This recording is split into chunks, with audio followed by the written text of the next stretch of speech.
Donc Sébastien, on va parler de l'eau. L'eau, c'est la vie, l'eau. Souvent, l'eau, elle apparaît comme un problème géobio. Les personnes pourtant qui vivent au bord d'un lac ou en bord de mer, ils ont l'impression de se ressourcer dans ces lieux. Mais alors du coup, sous quelle forme l'eau pose-t-elle problème au niveau géobiologique dans une habitation?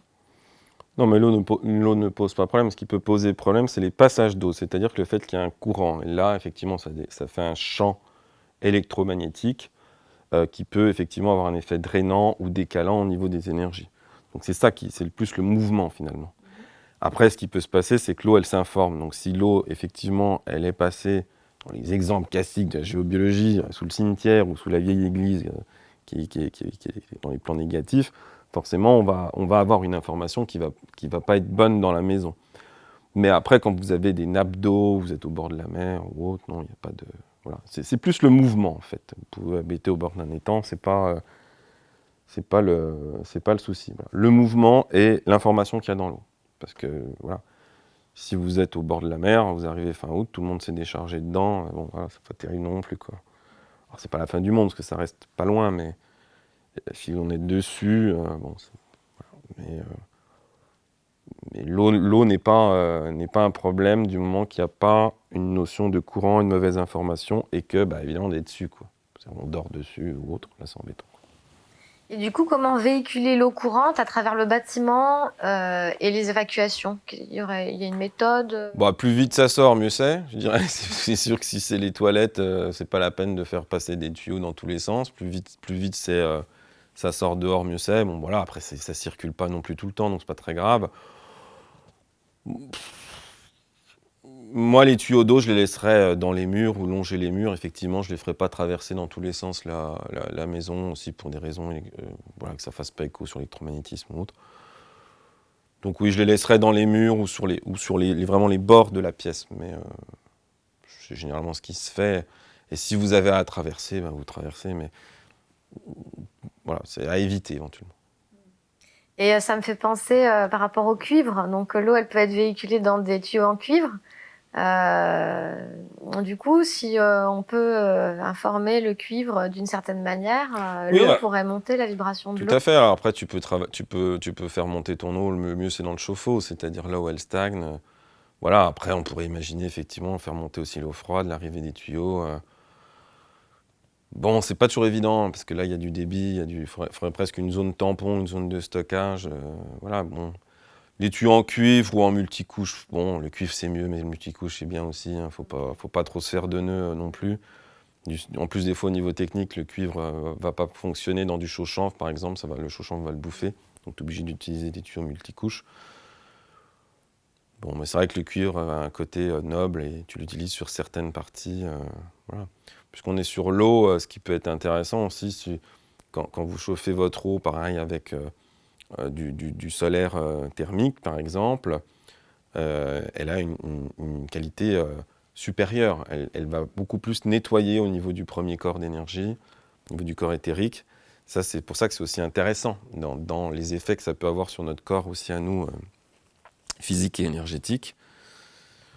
Donc voilà. Ce qui est intéressant aussi si vous êtes sur des maisons autonomes, c'est d'avoir par exemple une machine à laver le linge qui est alimentée par l'eau chaude du ballon. C'est-à-dire que c'est pas la machine qui chauffe son eau chaude. Alors elle peut le faire, mais elle utilise l'eau chaude du ballon d'eau chaude. Ça fait encore des économies.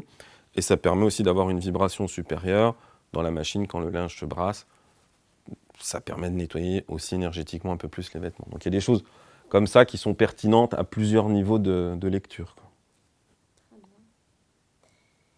Et dans les habitations montagnardes, les sources sont souvent au nord. Si on capte une source pour faire un réservoir d'eau, quelles seraient les solutions pour pas que cette réserve elle pose problème au niveau géobio? Après, c'est des histoires de distance. Si vous avez une cuve, vous captez votre source, l'eau arrive dans la cuve, vous avez un trop-plein de cette cuve, donc on a déjà une notion d'eau renouvelée, on n'a pas une eau stagnante. Donc après, c'est plutôt mettre la cuve dans un bon endroit énergétiquement. Effectivement, je n'irai pas le mettre sur je sais pas quoi, une faille ou autre, hein. C'est bien placer sa cuve. Le trop-plein, l'utiliser par exemple pour remettre dans une autre cuve qui, elle, servirait par exemple au potager, nettoyer je sais pas quoi, la porche.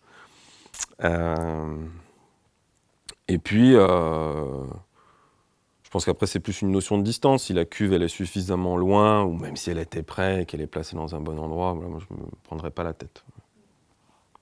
Parce qu'une cuve, généralement, si tu as une eau qui arrive en continu, et même pour une grande famille, si tu as déjà une cuve d'1 mètre cube de réserve, alors plutôt en plastique alimentaire, c'est déjà très très bien. Hein.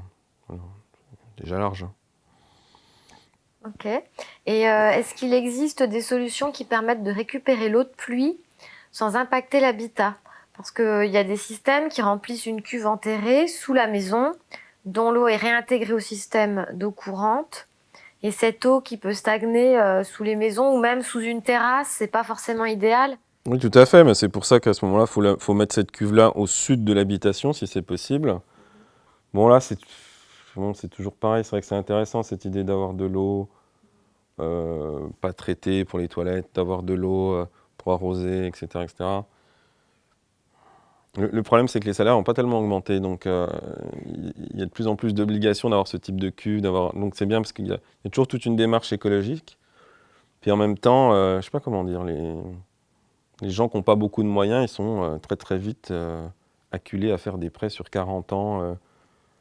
Je trouve que c'est très cher ces cuves d'eau de pluie aussi, donc c'est des travaux qui sont quand même titanesques, il faut creuser, il faut installer une cuve qui vaut 4 000, 3 000, je sais pas trop, mais ils sont très très chers.